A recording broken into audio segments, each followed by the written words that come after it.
கோவையில் கல்லூரி மாணவி கூட்டு பாலியல் வன்கொடுமை செய்யப்பட்ட சம்பவத்தை கண்டித்து கோவை தெற்கு வட்டாட்சியர் அலுவலகம் முன்பாக தமிழக வெற்றிக் கழகத்தினர் கண்டன ஆர்ப்பாட்டத்தில் ஈடுபட்டு வருகின்றனர்.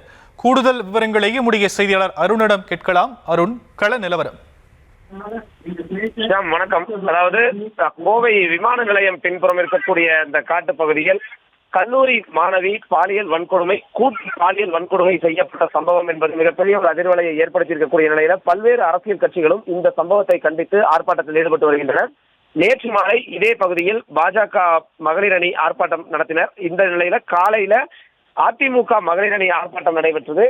தற்பொழுது தமிழக வெற்றிக் கழகம் சார்பில் இந்த ஆர்ப்பாட்டமானது நடைபெற்று வருகிறது. இந்த ஆர்ப்பாட்டத்தில் தமிழகத்தில் பெண்களுக்கு பாதுகாப்பு இல்லை என்ற கோரிக்கை தான் வலியுறுத்தப்பட்டு வருகிறது.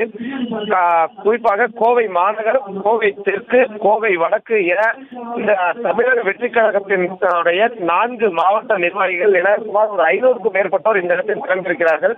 அவர்கள் தமிழகத்தில் பெண்களுக்கு பாதுகாப்பு இல்லாத ஒரு சூழல் நிலவுகிறது, தமிழகத்தில் பெண்களுக்கு உரிய பாதுகாப்பு வழங்கப்பட வேண்டும், இந்த கோவை நடைபெற்ற இந்த பாலியல் கூட்டு வன்கொடுமை அந்த சம்பவத்தில் ஈடுபட்டவர்களை கடுமையான சட்ட பிரிவுகளின் கீழ் அவர்களுக்கு தண்டனை வழங்க வேண்டும் என்ற கோரிக்கைகள் முன்வைக்கப்பட்டிருக்கிறது.